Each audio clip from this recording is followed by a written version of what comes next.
Espace inondé, documents et affaires mouillés. C'est dans cet état que Souleymane Ndjankou, thésard à l'université de Yaoundé 1, a trouvé sa chambre ce vendredi matin. La pluie m'a réveillé à 2h30, j'étais obligé d'aller m'abriter à la vérandale de l'autre côté. Donc j'ai passé la nuit debout à la vérandale comme vous me voyez. Je n'ai pas d'habit de rechange. Il ne s'agit pas d'une inondation ici, à la mini-cité Le Sénat au quartier Bonamoussadi, à Yaoundé. Alors qu'ils étaient tous sortis pour l'école mercredi dernier, le bailleur de cette cité de 16 chambres a saisi l'occasion pour enlever la toiture. La raison avancée, c'est le démarrage effectif des travaux de réfection de cette cité. Le problème ici n'est pas le problème de casse ou de réfection.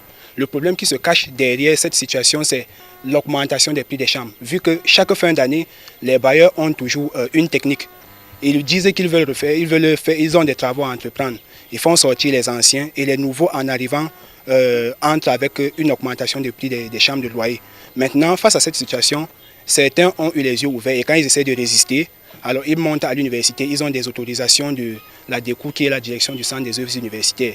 Et quand vous essayez de résister, c'est là où ça arrive à ces extrêmes-ci. Ces étudiants dorment à la Belle Étoile dans l'optique de sécuriser leurs affaires et documents. Et au cours de cette nuit justement, ils ont reçu la visite inopinée de Dame Pluie. Et ce matin, la pluie m'a réveillé dans la chambre à 2h30. J'étais dans la chambre parce que je dois garder mes effets. Mon petit frère est l'un des victimes de la cité.